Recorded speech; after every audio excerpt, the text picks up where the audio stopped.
As an election is coming 2 months away, the Ontario Finance Minister, Charles Sousa, rolled out the key plank of his party's campaign platform this afternoon, and he rolled a 2017 balanced budget back into the red. Minister Sousa joins us from Queen's Park.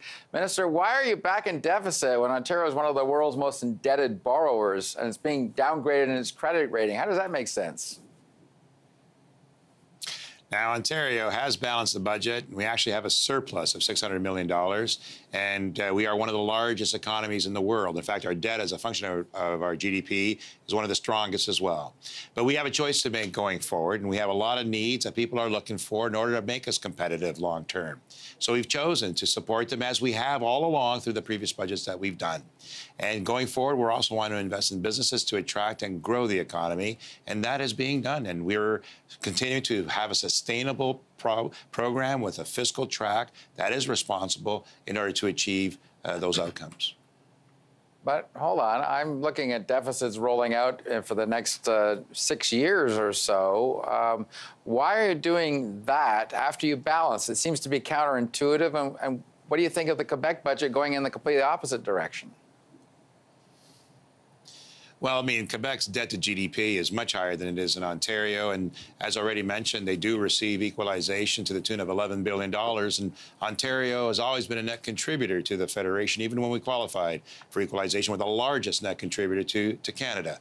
But notwithstanding that, we still have less than 1% of GDP in terms of our deficit. But it is also filled with a lot of prudence and reserves to protect ourselves. And I've taken a much more cautious approach in terms of our out years, notwithstanding what economists have suggested that would be even higher. We want to be prudent in our measures as well. But you have twice the debt load of California, at least by some calculations I've seen, and we've got interest rates that are starting to rise. Aren't you worried what you're saddling the future generations of Ontario with? So we have to be, very concerned about any shocks or any price increases that may occur. That's why we've locked in our interest for 30 to 40 years in some cases. Today, our interest on debt as a function of revenue is 8 cents for every dollar, compared to what it was only in 2000 at 15.5 cents. That's less than half. We've locked those in. Furthermore, you can't compare Ontario to California because California doesn't have to borrow for hospitals and education and the services that are required by provinces in the Federation. And we continue to do that. We continue to grow the economy, and we outpace most of the United States and G7 nations. We have the lowest unemployment in 2 decades. Okay, well, help me understand a lot of these spending areas you're starting, like daycare, and there's a lot more money to fight mental health, and there's better dental care.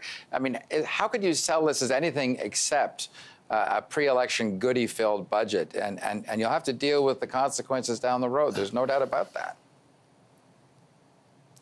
Well, Don, we've been dealing with these progressive measures since the first budget I introduced 6 years ago. This is my 6th budget.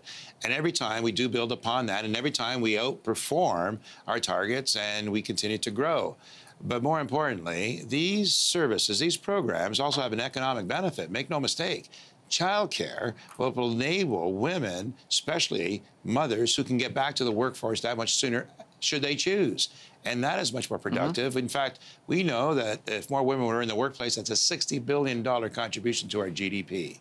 But notwithstanding that, the capital investments that we're making in roads and bridges and schools and public transit, that's a legacy we leave for future generations to make them more competitive too. So these investments enable us to have over 800,000 net new jobs since the recession, and we are providing 140,000 jobs each year because of the measures that we're investing in. Minister Sousa, just one final point on the daycare thing, if I may. Certainly, free daycare is a utopian to a response for a lot of parents. Some might not need free daycare. They can afford to pay for daycare, and some might be willing to pay a small amount like Quebec does. Did you ever consider means testing them, or at least putting a token cost to a daycare rather than making it universally free? Well, we do already have a subsidized daycare system. We're looking at advancing it to 100,000 more spaces. There's going to require capacity in order to deliver free preschool. That's why we're taking the measures we've done. But we heard the same stories when we brought in full-day kindergarten. And in the end, it's produced some of the best talent that we now have in our system. Early years education is a strong economic benefit in the future. And so these universality systems, like our free prescriptions now for 1 and 2 Ontarians, because you have now our seniors receiving universal prescription and pharmacare, as well as people under 25. And for those in the middle that aren't getting those benefits or don't have a benefit plan, we've introduced the Ontario Drug and Dental Plan. Okay, a lot of goodies there. I guess it goes without saying that those won't come into place if you don't win the next election, but we'll talk about that after the election. Minister Sousa, thanks for coming on the show. We appreciate your time. Thanks, Don.